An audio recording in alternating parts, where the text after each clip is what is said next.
राम राम राम हरे हरे हरे कृष्ण कृष्ण कृष्ण हरे हरे हरे राम राम राम हरे हरे हरे कृष्ण कृष्ण कृष्ण हरे हरे हरे राम राम राम हरे हरे हरे कृष्ण कृष्ण कृष्ण हरे हरे हरे राम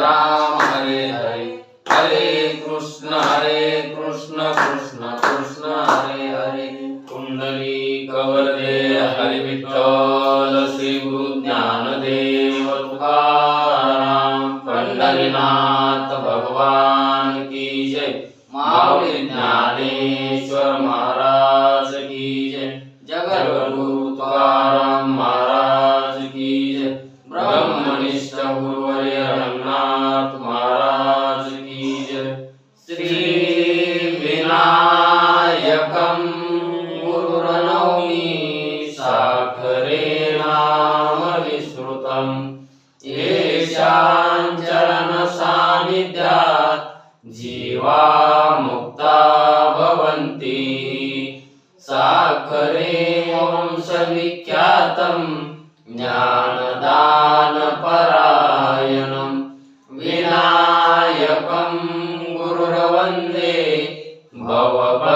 भवबन्धविमुक्तये श्रीरङ्गनाथं गुरुराजवर्यं मुमुक्षूणां ज्ञानदानेकदक्षं प्रभावती क्षेत्रनिवासिनं नमामि वेदान्तविदां वरिष्ठं पुण्डलीकवरदे हरि विठ्ठल श्री गुरु ज्ञानदेव तुकाराम पंढरीनाथ भगवान की जय माऊली ज्ञानेश्वर महाराज की जय जो आनंद सत्य प्रकाश विभू आणि आधार नाम रूपास बुद्धी न जाणे आणि जाणे इतिहास तो अपार शुद्ध परमात्मा मीच असे माझे अपार स्वरूप समुद्रावरती जणू तरंग ब्रह्मा विष्णू महेश गणपती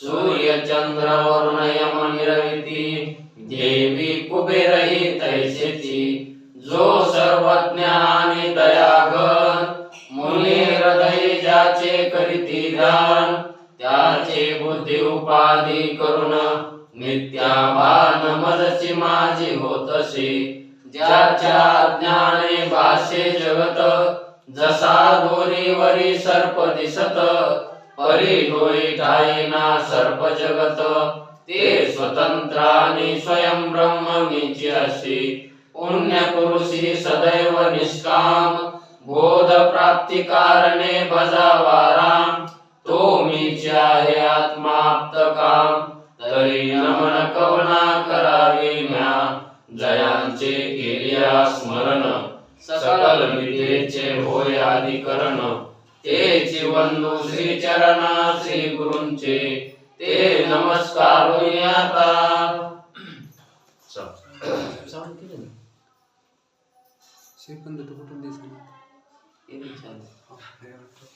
विचार सागर तरंग चौथा रहस्यामधील तिसरी शंका अहम शब्दाचा विचार आणि बाद समानाधिकरण आणि रचने ख्यातीबद्दल या अगोदर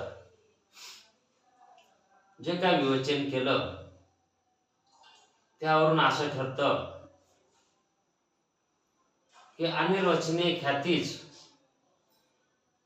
ही स्वीकारण्याजोगी आहे आणि स्वीकारणं हे गरजेचंच आहे. ते सांगितल्याच्या नंतर या तरंगामध्ये अहम शब्दाचा विचार सांगितलेला आहे की अहम कोण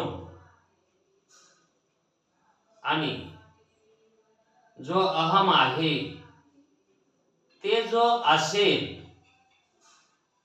त्याला ब्रह्मरूप कसं होता येतं? मुख्य समानाधिकरण आणि बाध समानाधिकरणामध्ये याचा विषय अगोदर झालेला आहे. तोच या ठिकाणी विषय सांगितला आहे की त्याला बाध समानाधिकरणानं ब्रह्माशी ऐक्य पावता येतं.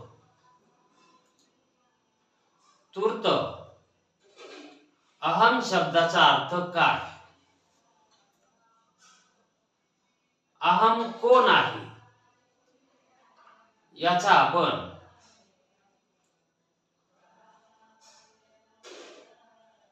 हेडिंग नंबर 25 मध्ये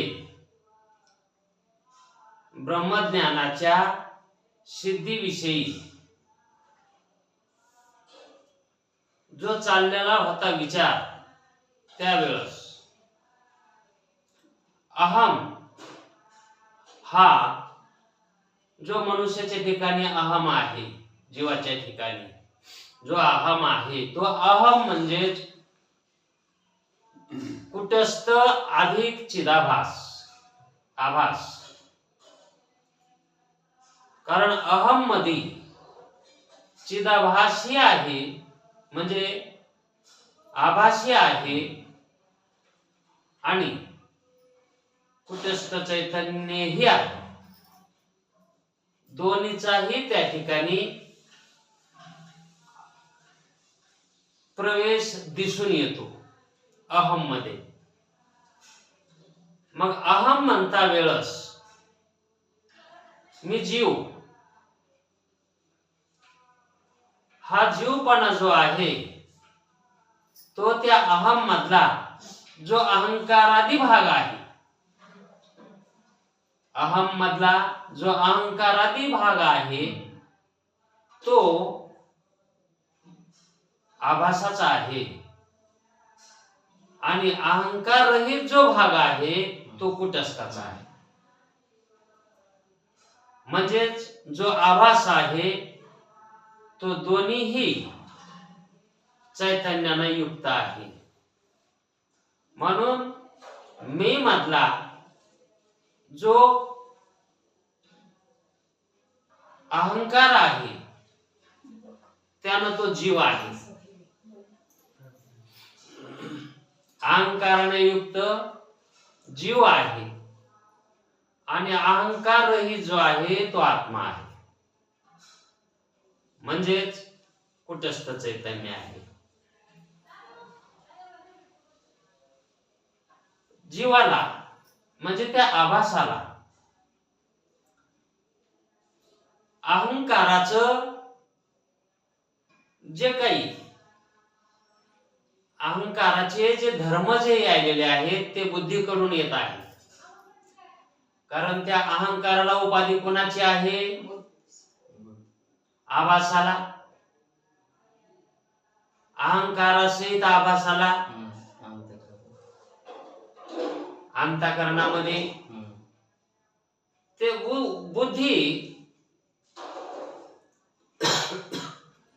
बुद्धीमध्ये आभास आहे, म्हणून बुद्धीचे धर्म त्याच्यावर जात आहेत. म्हणून तो अहंकाराने मी म्हणत आहे, करता आहे, भक्त आहे, असं जे क्रिया व्हायला त्याच्या ठिकाणी त्या अहमच्या बुद्धीच्या धर्मानं व्हायला.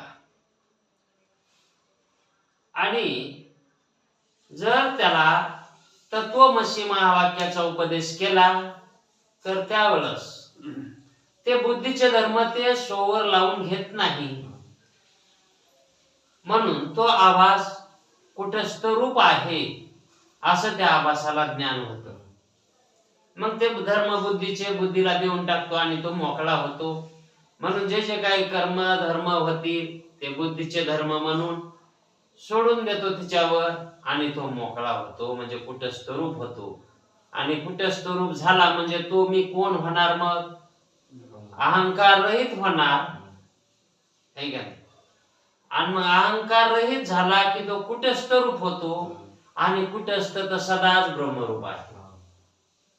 अशी त्याला मुक्तता मिळते, ब्रह्मरूपता मिळते असं सांगितलेलं आहे. मग या ठिकाणी कसं सांगतात ते पहा. चैतन्याचे 4 प्रकार सांगितले होते. कधी सांगितले होते? ज्या वेळेस ब्रह्माच्या ज्ञानाची प्रत्यक्षता सांगून ब्रह्माच्या प्रत्यक्षाची सिद्धी करायची होती. ब्रह्माच्या प्रत्यक्ष ज्ञानाची सिद्धी करायची होती. त्यावेळेस त्या आभासाच्या 7 अवस्था सांगितल्या आणि 7 अवस्था सांगून नंतर तो म्हणाला होता मला ब्रह्मरूपाचं ज्ञान व्हावंसं वाटतंय. तुम्ही सांगता की आभासाला कुटस्थाचं ज्ञान व्हायला काय हरकत नाही, कुटस्थ रूप व्हायला काय हरकत नाही, त्याला ब्रह्माचं ज्ञान व्हायला काय हरकत नाही, तर मग मला हे आता ब्रह्माचं ज्ञान व्हावंसं वाटतंय, तर ते मला सांगा. त्यावेळेस त्यांनी ते म्हणले तुला सांगतो, पण अगोदर ते ज्ञान तुला कशानं होईल, सोपं जाईल, त्याच्यासाठी अगोदर तुला आकाशाचे 4 प्रकार सांगतो. आणि आकाशाचे 4 प्रकार सांगून त्याला दृष्टांत करून त्या आकाशाच्या प्रकाशाला नंतर चैतन्याचे 4 प्रकार सांगितले. कारण जे सांगायचं होतं त्याच्यासाठी चैतन्याचे 4 प्रकार करून सांगायचं होतं की आभासाला ज्ञान व्हायला काही हरकत नाही. मग त्याच्या ठिकाणी चैतन्याच्या प्रकाराचा अज्ञान होतं, त्याला माहित नव्हतं चैतन्याचे प्रकार कसे होतात म्हणून. उपाधीनयुक्त चैतन्याचे प्रकार होतात. त्याच्यामुळं चैतन्याचे प्रकार हे कळण्यासाठी आकाशाचे प्रकार करून सांगितले, है का नाही? आकाशाचे कोणते कोणते प्रकार आहेत? घटाकाश, मठ आकाश, मेघा आकाश आणि महाआकाश. आणि असंच पुन्हा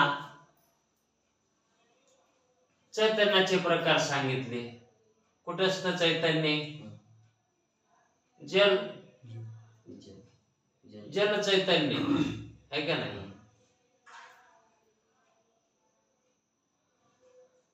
जीव चैतन्य. त्या जल चैतन्याच्या ठिकाणी जल चैतन्याच्या ठिकाणी जे कुटस्थ चैतन्य आहे ते घट आकाशाच्या ठिकाणी, है का नाही? आणि जल चैतन्याच्या ठिकाणी जीव चैतन्य सांगितलं होतं. आणि मेघ आकाशाच्या ठिकाणी ईश्वर चैतन्य सांगितलं होतं. आणि महाआकाशाच्या ठिकाणी ब्रह्म चैतन्य सांगितलं होतं. असे चैतन्याचे प्रकार त्यावेळेस त्यांनी सांगितले होते. आणि मग तेच आता इथं प्रकार सांगून कसं विवेचन करतात पहा. चैतन्याचे 4 प्रकार सांगितले आहेत. त्याचे चांगले चिंतन झाले म्हणजे अधिष्ठान कुटस्थ व बुद्धीतील आभास याचंच नाव काय? जीव. कुटस्थ चैतन्य आणि त्या कुटस्थाचं पडलेलं प्रतिबिंब कशात? बुद्धीमध्ये. त्याला काय म्हणायचं? जीव म्हणायचं. जीव सांगता वेळेस कुटस्थ चैतन्य घ्यावंच लागतं, बुद्धी घ्यावीच लागते, आणि बुद्धीत पडलेलं प्रतिबिंब म्हणजे जीव. असे 3 पदार्थ एका ठिकाणी मानल्याशिवाय जीव म्हणता येत नाही, है का नाही? कुटस्थ नाही म्हणला तर त्या ठिकाणी प्रतिबिंब कुणाचं पडेल? बुद्धी नाही म्हणलं तर प्रतिबिंब कशानं पडेल? आणि जीव चैतन्य नाही म्हणलं तर कुटस्थाचं प्रतिबिंब कशात पडलं? कशानं पडलं? म्हणजे जीव चैतन्याचं प्रतिबिंब जीव ज्यावेळेस मी म्हणतो त्यावेळेस अशी व्याख्या योग्य रीतीने लागते. त्या तिन्हीतलं एक जरी नसलं त्या तिन्हीतलं सिद्ध होत नाही जीव. म्हणून जीव आहे असं त्या ठिकाणी म्हणता येतं तिन्ही गोष्टी असल्या तर. मग असे निश्चित होईल की आता हा जीव आहे म्हणजे जीव जो आपणास मी असे म्हणत असतो त्यास मी शब्दात कुटस्थ व आभास या दोघांचे ग्रहण होते. मी म्हणण्यामध्ये कुटस्थाचंही ग्रहण होतं आणि आभासाचंही ग्रहण होतं. कारण त्या दोघात मी हा शब्द उत्पन्न व्हायला. म्हणजे जीव हा एकट्या जीवानं स्वतंत्र नाही. त्याला उपाधी एक लागते आणि अधिष्ठान एक लागत. हे का नाही? अधिष्ठान आणि उपाधी या दोन्हीनं जे विशिष्ट तयार झाला आहे तो जीव आहे. म्हणजे विशिष्ट होण्यासाठी उपाधी आणि विशेषण लागतं. उपाधी आणि अधिष्ठान लागतं. मग या दोघांमध्ये एक विशिष्ट प्रकारचा जीव निर्माण होतो. है का नाही? म्हणून जीवाला हे दोन कारण आहेत. एक उपादान कारण एक आहे आणि एक अधिष्ठान कारण एक आहे. है का नाही? कारण जीवाला जीवपण येण्यासाठी हे दोघे असावेच लागतात. आणि ह्या दोन्ही मधलं एक जरी नसलं तर जीव त्या ठिकाणी मी म्हणायला योग्यतेमध्ये नसतो. अहम ज्यावेळेस तिथं उत्पत्ती होती त्यावेळेस असं म्हणायचं की त्या अहमला दोन कारण आहेत. मग बुद्धी उपाधी आणि अधिष्ठान रूपानं चैतन्य असे याचे हे दोन एक निमित्त कारण आहे आणि उपादान कारण बुद्धी. म्हणून जीवाची त्या ठिकाणी संज्ञा नाम हे उत्पन्न होतं. मग मी शब्दात कुटस्थ व आभास या दोघांचे ग्रहण होते. सर्व वेदांतांचे मुख्य साध्य जर काय असेल, जितक्या म्हणून वेदांत ग्रंथ आहे तितक्या वेदांत ग्रंथकर्त्याचे एकच साध्य आहे की जीवाला ब्रह्म माझा आत्मा आहे असं ज्ञान व्हावं. जीवाला कोणतं ज्ञान व्हावं? जे ब्रह्म आहे ते माझा आत्मा आहे असं ज्ञान व्हायला पाहिजे. कारण आत्मा ब्रह्मरूप आहे आणि आपला जो आत्मा आहे तो आत्मा कळण्यासाठी जे ब्रह्म आहे तेच आपला आत्मा आहे असं ज्ञान जीवाला व्हावं. मग त्या जीवाला मी आत्मा आहे माझा आत्मा आहे म्हणतो तो त्यावेळेस माझा न म्हणण्यात मीच आत्मा आहे माझा आत्मा म्हणण्यात परिणाम होतो. मी आत्मा म्हणण्यामध्ये विवर्त होतो आणि आत्मा ब्रह्मरूप आहे म्हणण्यात अजातवाद होतो. म्हणून बुद्धिस्थित असणारा जो आभास आहे प्रतिबिंब आहे त्या आभासाला माझा आत्मा असं ज्ञान असतंय. आत्मा मानतोय तो. अज्ञानी जीव ही आत्मा मानतो पण माझा म्हणून मानतो. माझा मानण्यामध्ये आत्मा निराळा ठरतो आणि जीव निराळा ठरतो. पण जीव आणि आत्मा हे निराळे नाहीत, हे एकच आहेत. हे कल्पनेमध्ये यांच्यामध्ये भेद पडायला आहे. म्हणून जीव आत्म्याला वेगळा मानतो, म्हणून तो त्याला माझा म्हणतो.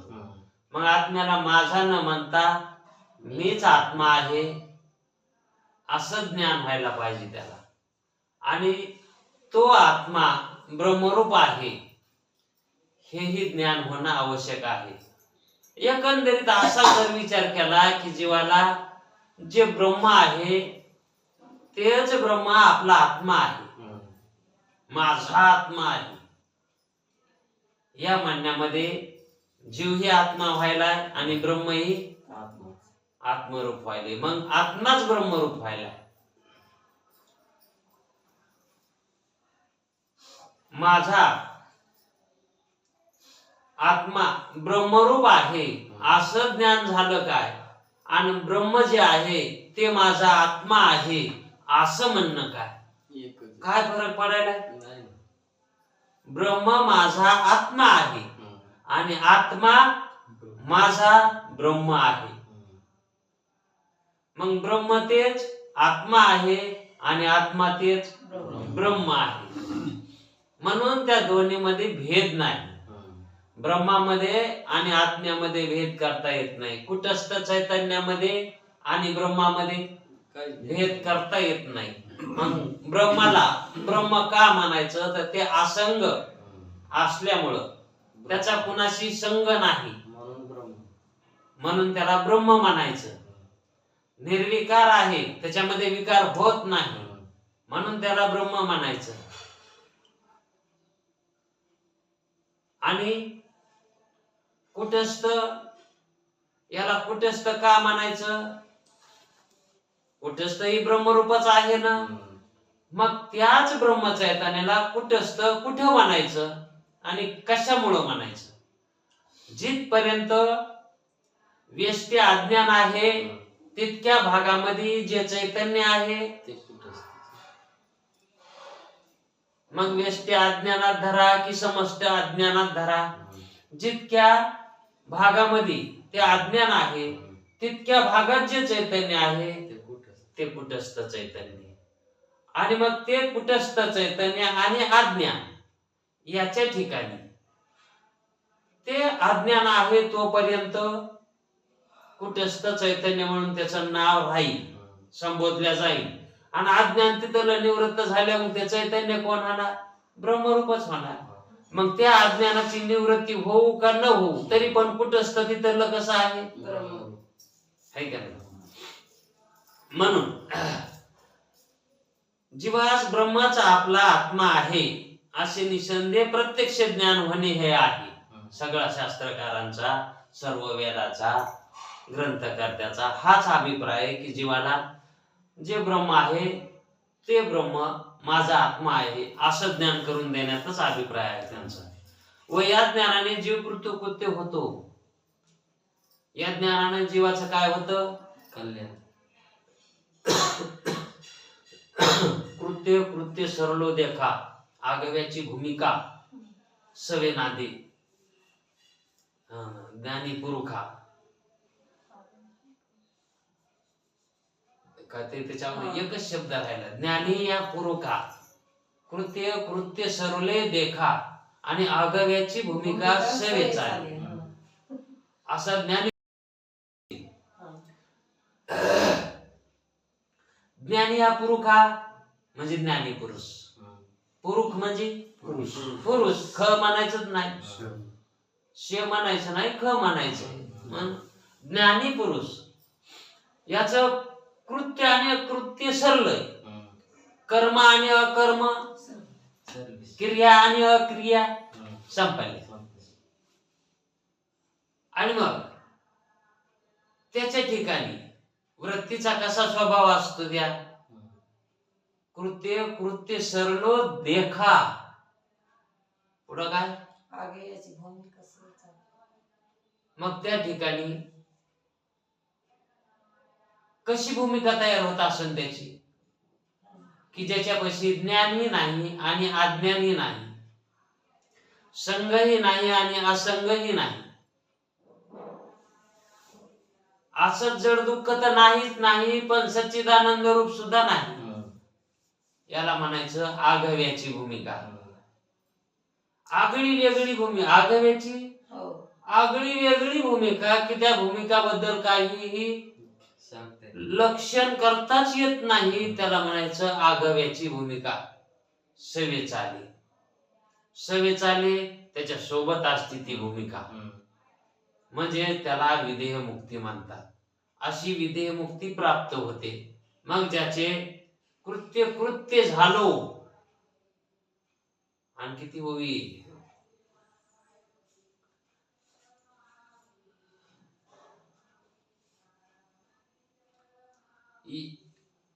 याच ज्ञानाने जीव कृत्य कृत्य होतो, म्हणजे विधेय मुक्त होतो.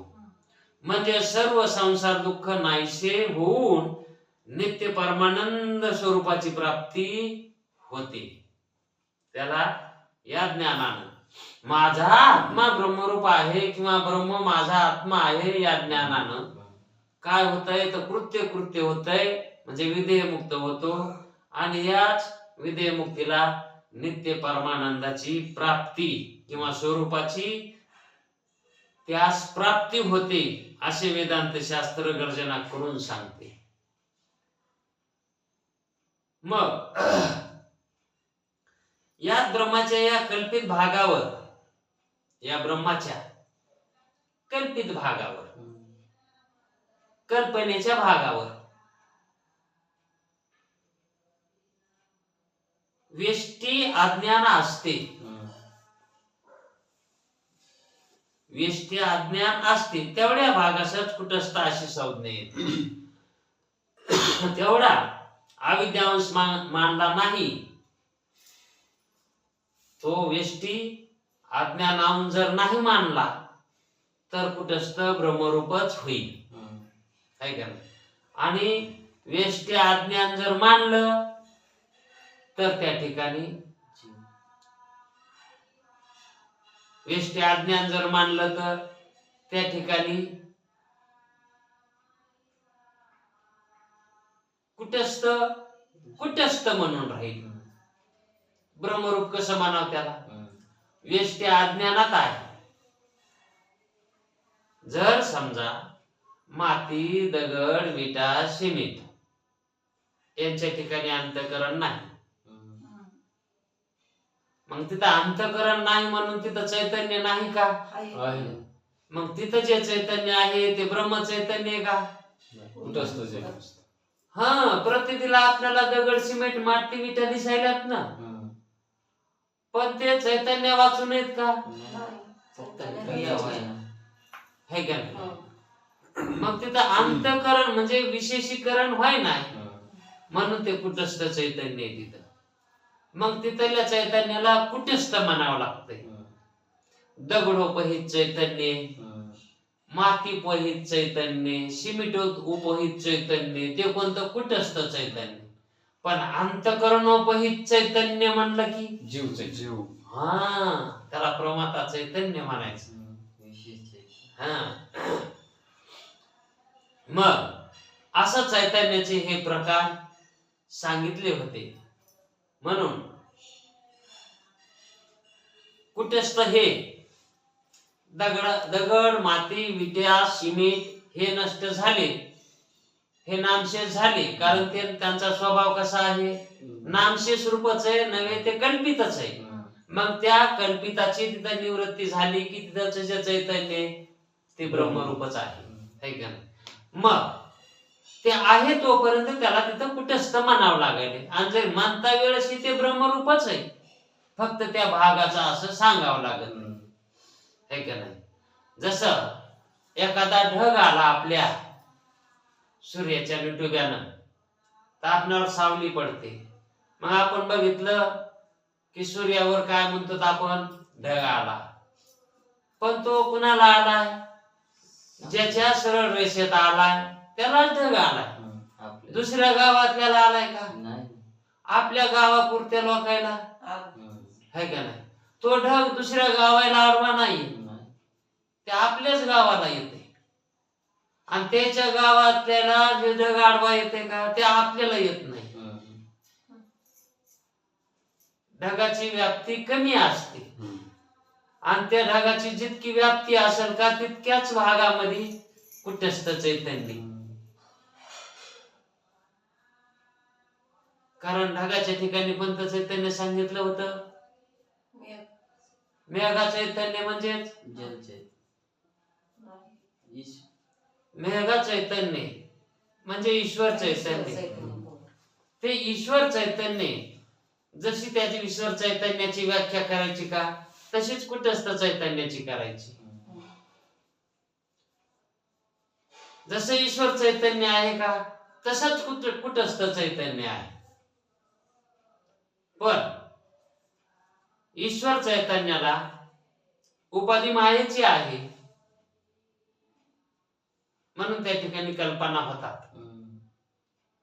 तिथं कल्पना व्हायला योग्यता आहे. तसं कुटस्थच्या ठिकाणी जी उपाधी आहे त्या ठिकाणी कल्पना होणे शक्य नाही. तिथे कल्पना होत नाही.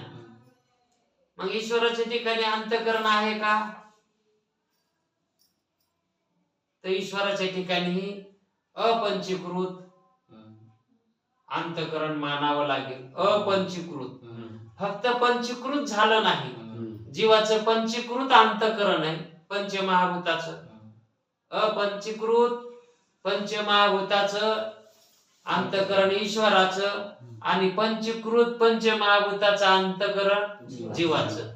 पंचिक जे महाभूत आहेत 5 त्याच्यामध्ये कार्य होणं म्हणजे पंचीकृत होणे आणि पंचमहाभूतामध्ये हे एकमेकांमध्ये मिसळले नाही आणि त्यांनी कार्य केलं नाही त्याला म्हणायचं अपंचीकृत. त्याचं पंचीकृत झालंच नाही. ते 5 पंचमहाभूत एका ठिकाणी आलेच नाही. ते व्यापक स्वरूपामध्ये विश्वामध्ये आहेत आणि जितक्या विश्वामध्ये ते पंचमहाभूत आहेत तितक्यामध्ये ईश्वराचं अंतःकरण मानावं लागेल. पण ते अपंचीकृत आहे म्हणून त्या ठिकाणी अपंचीकृत का होईना पण कल्पना मानावीच लागेल है का नाही. म्हणून ईश्वराच्या ठिकाणी ही कल्पना आहे आणि जीवाच्या ठिकाणी कल्पना आहे. जीवाची कल्पना वेष्टी अज्ञानामध्ये आहे आणि ईश्वराची कल्पना समष्टी मायामध्ये आहे. वेष्टी अज्ञान अविद्या जीवाची आहे आणि समष्टी माया ही ईश्वराची उपाधी आहे. अशा उपाधीमध्ये दोघाचा भेद आहे.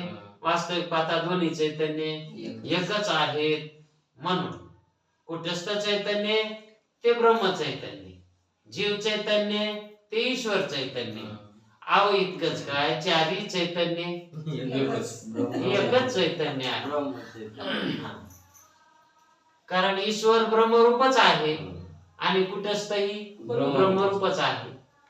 असं विवेचन चांगल्या प्रकारानं केलं म्हणून ते सांगतात की जेवढा अविद्यांश मानला नाही तर त्या ब्रह्माच्या भागास कुटस्थ या संज्ञेची आवश्यकताच नाही. तिथं जर अविद्यांश नाहीच मानला तर कुटस्थ कसं मानायचं त्याला. म्हणून मग समजुती करता त्याला आपण कुटस्थ अशी संज्ञा केली होती. समजुती करण्यापुरती कुटस्थ चैतन्य म्हणलं होतं. पदार्थाच्या ठिकाणी असणारं जे चैतन्य त्याला ब्रह्म चैतन्य म्हणण्याच्या ऐवजी आपण कुटस्थ अशी ही संज्ञा दिली होती. विशेष समजुती करता दिली होती. नाहीतरी दगड उचलला की त्याच दगडाच्या ठिकाणचं जे चैतन्य ते ब्रह्म चैतन्य. नुसता दगड हल्ला तरी मग जिथं दगड जाईल तिथं कुटस्थ चैतन्य आपण मानलंय है का नाही. तसं समजुती करता त्याला आपण कुटस्थ अशी संज्ञा केली होती. ती संज्ञात नष्ट झाल्याबरोबर कुटस्थ ब्रह्मरूप झालाच म्हणावं लागेल. संज्ञा नामकरण गेलं की मग इतकेच नाही तर तो केव्हाही ब्रह्मरूपच आहे. तो दगडात असताना सुद्धा ब्रह्मरूपच आहे. फक्त तिथं दगड आहे म्हणून तिथं कुटस्थ म्हणावं लागायले, है का नाही? अंतकरण नाही. हा, टेबलावरचं जेवण आणि दुर्डीतलं जेवण एकच आहे. टेबलावर बांधलेलं ते दुर्डीतलंच आहे, है का नाही? पण टेबला ठेवलं की ते टेबलावरचं जेवण म्हणतो. मग टेबलावर आलं कुठून? ते दुर्डीतलंच आलंय, स्वयंपाक घरातूनच आलंय. तस कुठस्थ चैतन्य जिथं व्यष्टी अज्ञान आहे तितक्या भागातल्या चैतन्याला कुटस्थ चैतन्य म्हणावं लागतंय. पण त्या ठिकाणी व्यवहार नाही. हा व्यवहार जीवाकडून व्हायलाय. कुटस्थ संज्ञेची कल्पना कोणाकडून व्हायली? जीवाकडून व्हायली. ते कुटस्थाकडून व्हायली का? कारण कुटस्थ अव्यवहार्य आहे, व्यवहार्य नाही, म्हणून ते ब्रह्मरूप आहे. मग या निश्चयाचे नाव कुटस्थाचे ब्रह्माशी मुख्य समानाधिकरण.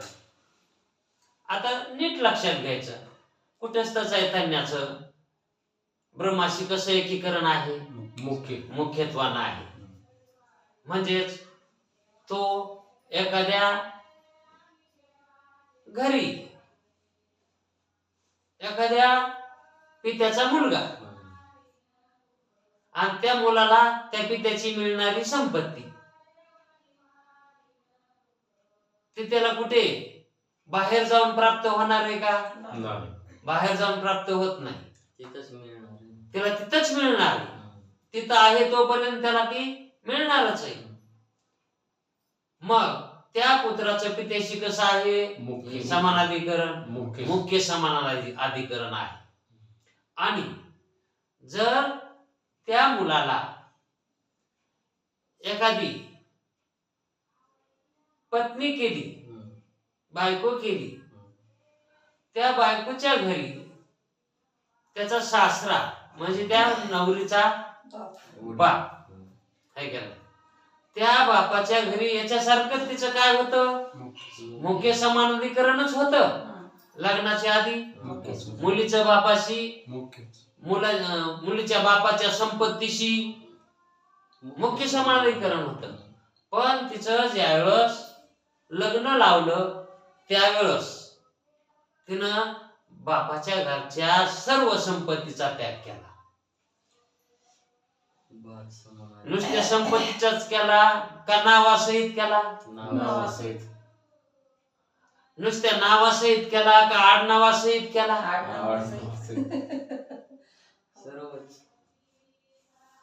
कधी कधी तर तिच्या स्वतःच्या नावासहितही बाद होतो, तिच्या बापाच्या पुढे नाव येत होतं त्याचाही बाद होतो, आणि त्याच्या आडनावाचाही बाद होतो, त्या गावाचाही बाद होतो.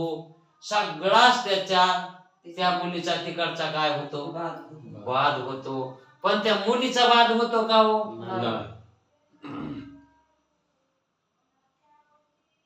त्या चैतन्याचा, मुलीच्या ठिकाणी असणाऱ्या आत्म्याचा त्याचा बाद होत नाही.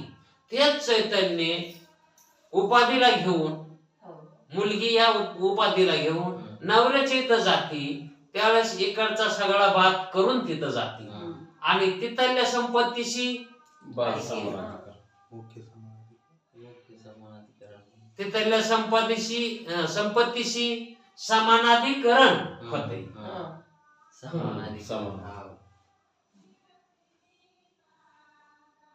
नवऱ्याच्या संपत्तीमध्ये तिचा सहभाग होतो, समान वाटा है का नाही?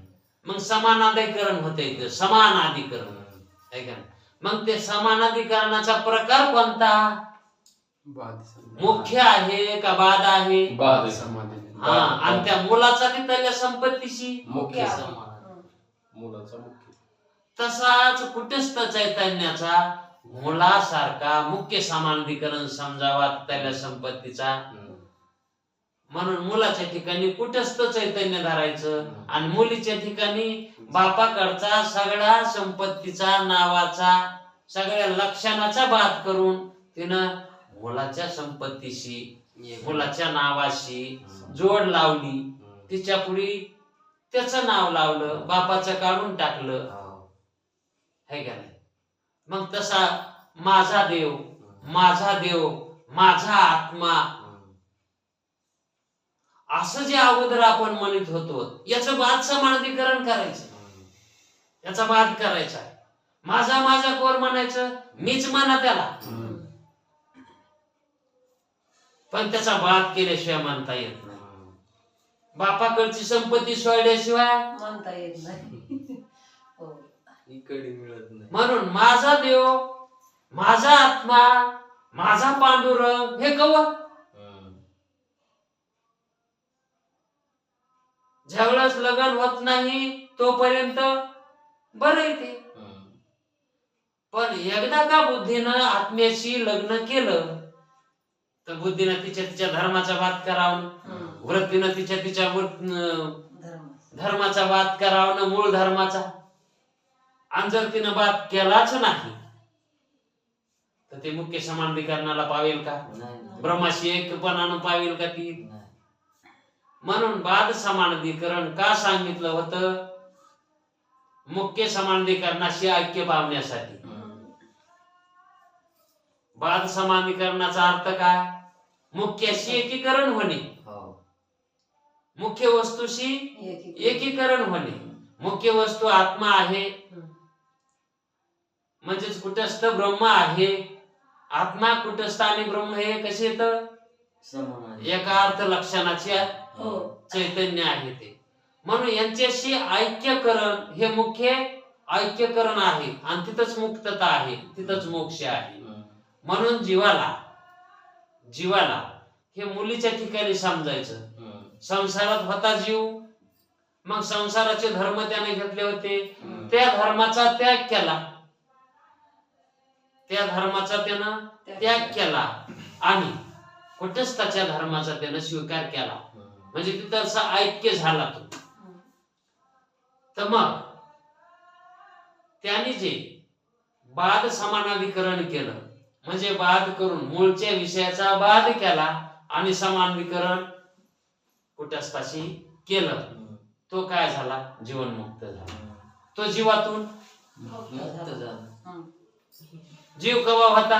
ते बुद्धीचे धर्म त्यानं मानले होते, ते धर्म त्यानं आहे का नाही? मग त्याचं लग्न झालं त्या जीवाचं ते कुटस्थाशी आहे का नाही? म्हणून त्याचं एकीकरण कुटस्थाशी झालं आणि कुटस्थाचं एकीकरण ब्रह्माशी आधीच होतं.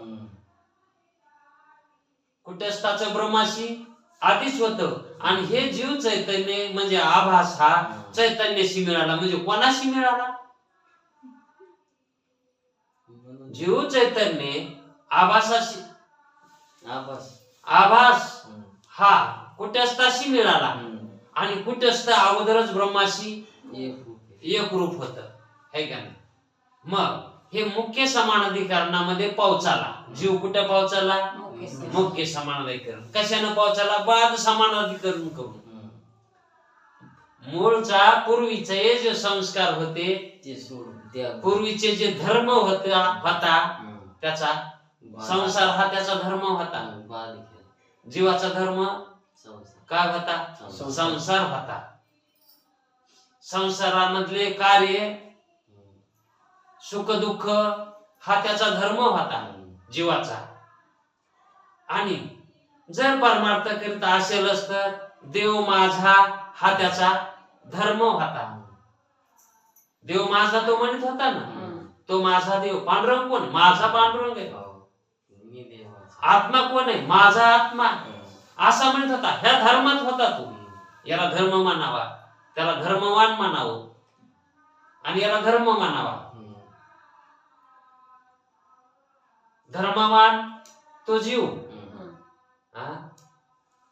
धर्मात तशी बुद्धी त्याने केलेली तो धर्म. आपल्यापासून किंवा त्याच्यापासून वेगळं दर्शवायली पण माझं म्हणून त्याच्यात घ्याय नाही ते. आदित्य त्या ठिकाणी दीप्त व्हाय नाही, संसर्ग व्हाय नाही, चिटका नाही, पण सोडी मग त्याला म्हणायचं धर्म. आणि धर्म हा त्याच्यापासून दूर नसतो आणि तो धर्म त्याचे धर्माचे लक्षण ते त्याच्यावर घालवीत असतो. तो धर्म बुद्धी, ते धर्म बुद्धी ही स्वतःजवळ ठेवती. कोणते धर्म? हे संसारातले जे धर्म आहेत ते बुद्धी तिच्याजवळ ठेवती. पण ज्या वेळेस आभास त्या बुद्धीमधला कुटस्थ रूप होतो त्यावेळेस ते धर्म तो धर्म घेऊन तिथं जात नाही. कारण हा धर्म तिथं चालत नाही. हा धर्म माझा देव म्हणणं सुद्धा तिथं चालत नाही आणि माझा देव मानणारा तिथं जात बी नाही. मी देव मानणारा जाते.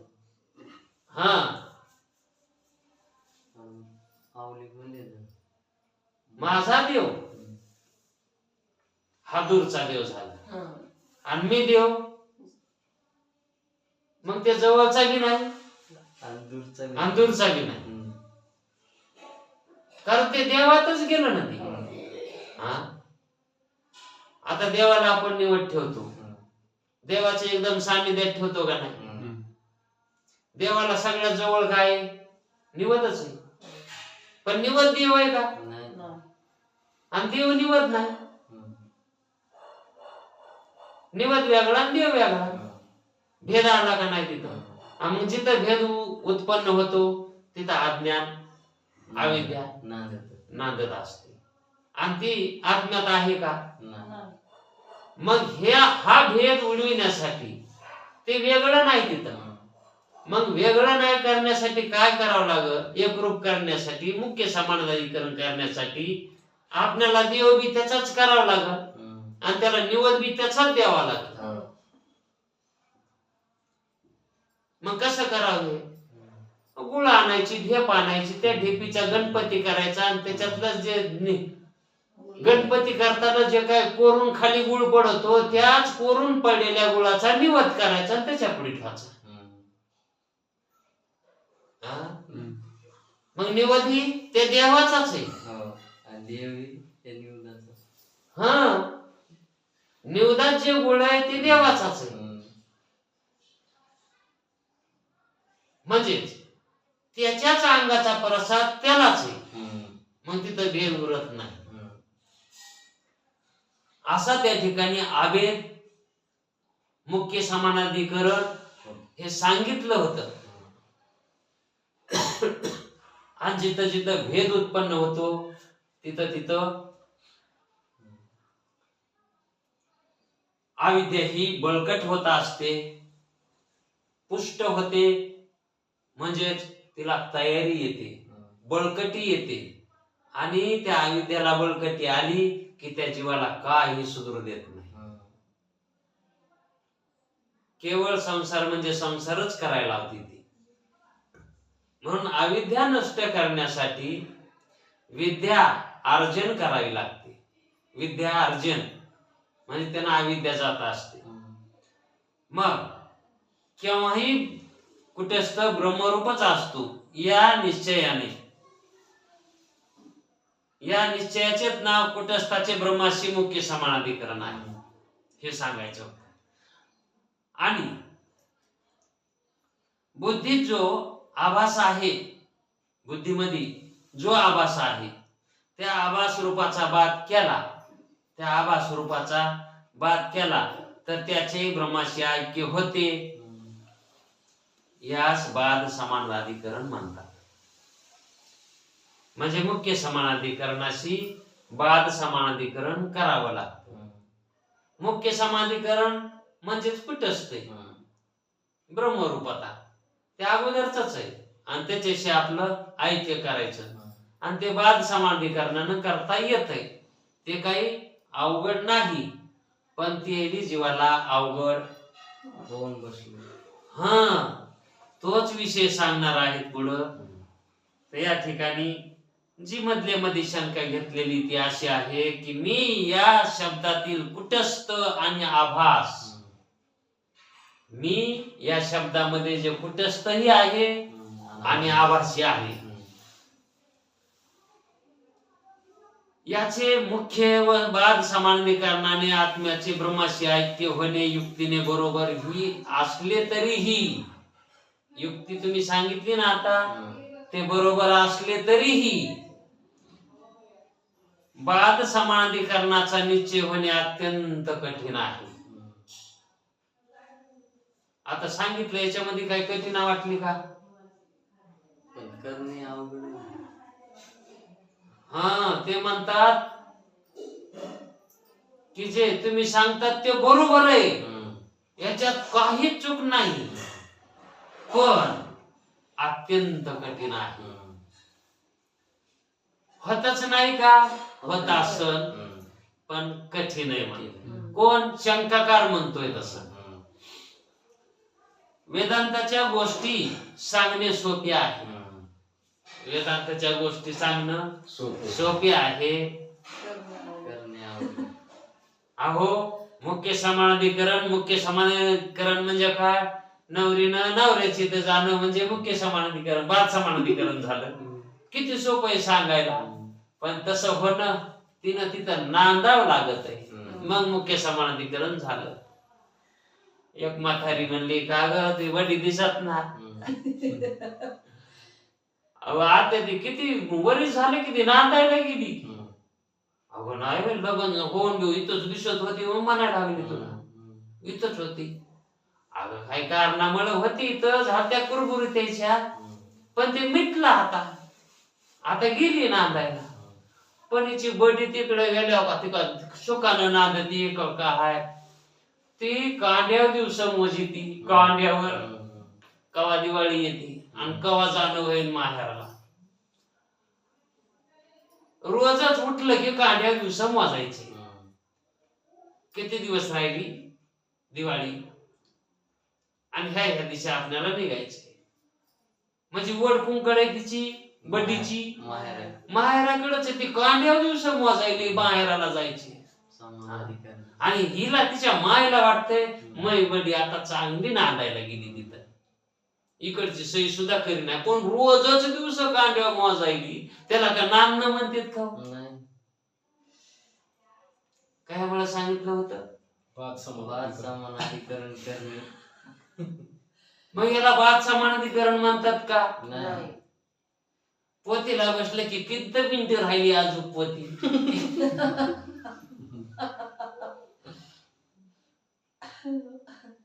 मग चित आहे का पोतीत? नाही. टाइमकडे लक्ष आहे का नाही? मग त्याला नांदणं म्हणतात का? नाही. मग मायला तर वाटतंय मै बडी चांगलं नांदायली, पण कशाची ती का नांदणूक आहे का ती? नाही, बळच नाही. बोलच. मग कशाचं ते मुख्य समानाधिकरण? नाही. आणि मग गुरुजीनं सांगितला होता दृष्टांत हा, म्हणजे याला नांदणूक म्हणत नाहीत. म्हणून नांदणूक कशाला म्हणतात?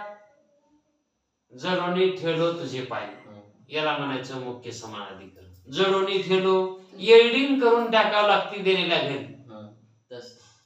दिलेल्या घरी हा, कारण त्याला खरं म्हणतात बाद समानाधिकरण. इकडं सगळं सोडून द्यावं लागतंय. बापाच्या घरचं सगळं सोडून देणं आणि नवऱ्याच्या घरचं सगळं स्वीकारणं, हे सोडून द्यायचं आणि ते नाही स्वीकारायचं म्हणलं तर मग लईच बेकार झालं. हे का नाही? म्हणून मुख्य समानाधिकरण हे जीवाला लाभदायक आहे, ते करून घेणं.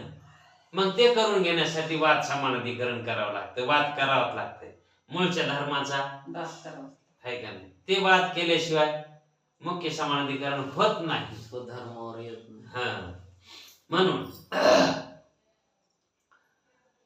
मी या शब्दातील कुटस्थ आणि आभास यांचे कुटस्थ व बाद समानाधिकरणाने आत्म्याचे ब्रह्माशी ऐक्य होणे युक्तीने बरोबर असले तरी बाद समानाधिकरणाचा निश्चय होणे अत्यंत कठीण आहे.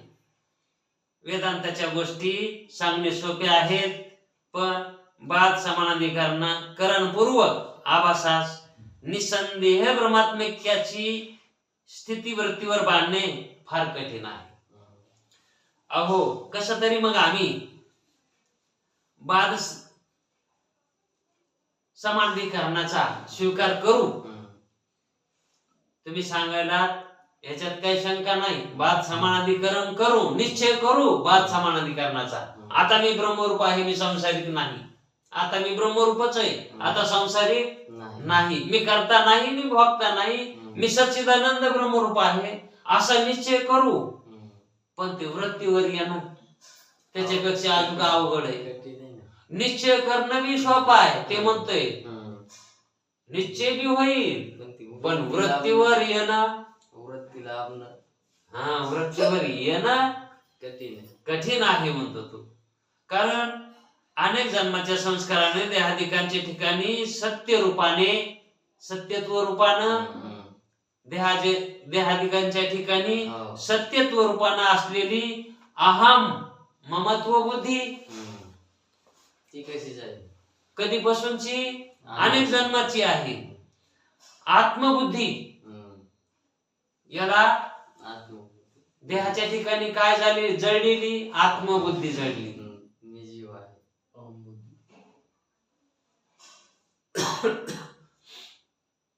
आत्म्यालाच तो काय समजायलाय? देहालाच तो काय समजायलाय? आत्मा समजायलाय. देह तोच ही आत्मा, आणि भोजन ती भक्ती, आणि मरण ते मुक्ती. त्याची अवस्था कशी बघा. जर देहात्मबुद्धी झाल्याशिवाय देहाचे व्यवहार होत नाहीत, देहात्मबुद्धी झाल्याशिवाय. आणि जर देहात्मबुद्धी नाही झाली, आत्मबुद्धी जर झाली, तर देहाचे व्यवहार होणार नाहीत कदाचित. आत्मबुद्धी झाली तर, आणि देहात्मबुद्धी झाली तर व्यवहार घडतील. देहात्मबुद्धी झाल्यावर व्यवहार घडणार, आणि आत्मबुद्धी झाल्यावर व्यवहार घडणार नाही, आहे का नाही? मग व्यवहार घडण्यासाठी देहात्मबुद्धी ज्ञानाला सुद्धा करावी लागते, मुक्ताला सुद्धा होत असते. त्याची नाही झाली तर त्याचे भोजनादी व्यवहार ही घडणार नाहीत. आत्मबुद्धी झाल्यावर, कारण विधेय मुक्तीमध्ये भोजनाची सुद्धा आठवण राहत नाही. भोजनाची तर नाहीच नाही. तोंडात स्वतः तर नाही, दुसऱ्यानं जरी तोंडात घास घासला, तोंडात घातलाय घास, तरी तो चावील ह्या वृत्तीवर सुद्धा येत नाही ते. आणि जरी चावला आडी वृत्ती, तरी ती वृत्ती पुन्हा तिथंच राहते, ती चावीतच राहते, चावीतच राहते. ते किती बी चावला तरी चावीतच राहते, निस्ता चावीत राहते, गिळीत नाही. कारण ती अवस्थाच कशी आहे. ते देहात ते कोण सांभाळ. त्याच्या अगोदरचा काय की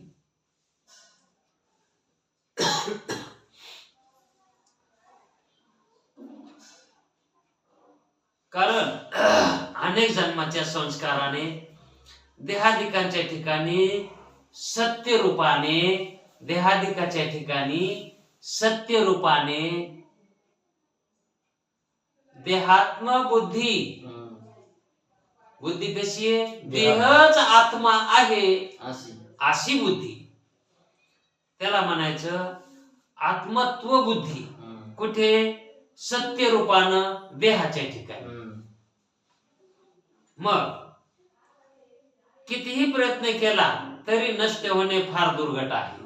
अशी बुद्धी झालेली, देहात्म बुद्धी झालेली ती कशी जाईल लवकर? पुन्हा पुन्हा ती आपले डोक्यावर काढतेच. ती पुन्हा पुन्हा डोके, म्हणजे किती प्रयत्न केला तरी पण ते देहावर येतीच वृत्ती, आत्म्यावर न राहता देहावरच येते. या जीव देहादिकांच्या ठिकाणी आत्मबुद्धी असल्याशिवाय त्यांच्याही भोजनादी व्यवहार होणे शक्य नाही. म्हणजे जे मुक्त झाले आहेत आणि जे आहेत त्यांचे देहावर बुद्धी असल्याशिवाय त्यांचे जेवणादी हे क्रिया सुद्धा होणार नाही. हे खरे असले, हे जरी खरं असलं तरी त्याचा तो सर्व व्यवहार बाधित असतो. आता ज्ञानाच्या दृष्टीने जर बघितलं हे असं, तर ज्ञानाकडूनही असंच होतंय जीवाप्रमाणेच. पण ज्ञानाचा बाधित व्यवहार असतो आणि जीवाचा अबाधित व्यवहार असतो. अबाधित व्यवहारामुळे जीव बद्ध आहे आणि बाधित व्यवहारामुळे जीव मुक्त आहे. असं या ठिकाणी विग्रह करायचा, हे निश्चित आहे. आणि तसा बाधित असतो म्हणूनच त्यास ज्ञाता म्हणतात. ज्ञात्याचा व्यवहार बाधित असतो म्हणून त्याला ज्ञाता म्हणतात. व्यवहार बाधित असल्याचा अनुभव ज्याचा त्यालाच असतो, हे दुसऱ्याला कळत नाही. ज्ञानी पुरुषाचा व्यवहार ज्ञानालाच कळतो, दुसऱ्या ज्ञानालाही तितका नाही कळत, त्याच्या इतका.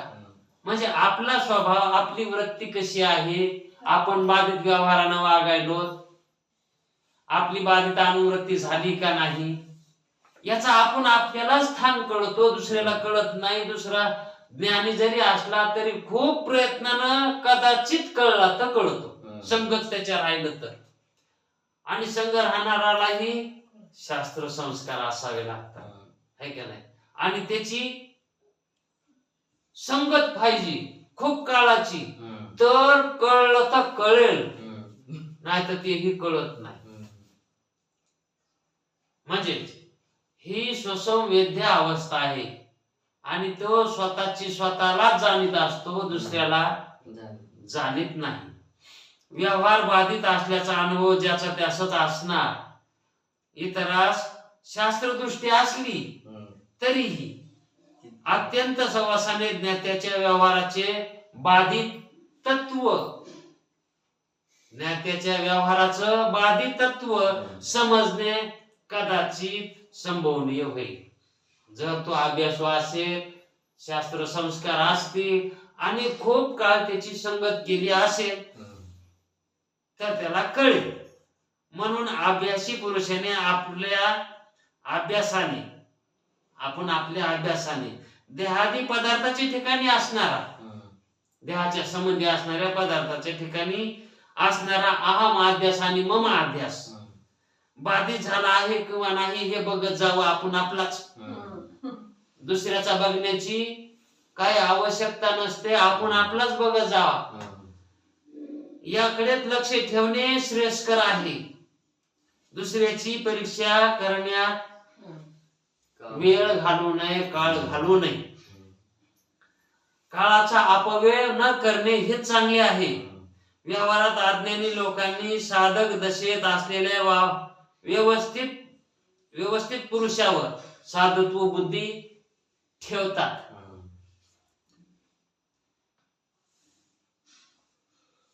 वेळ झालाय, हा विषय इथून लक्षात ठेवा आणि उद्याच्या वेळात आपण हा विषय पुन्हा घेऊ. कोणता?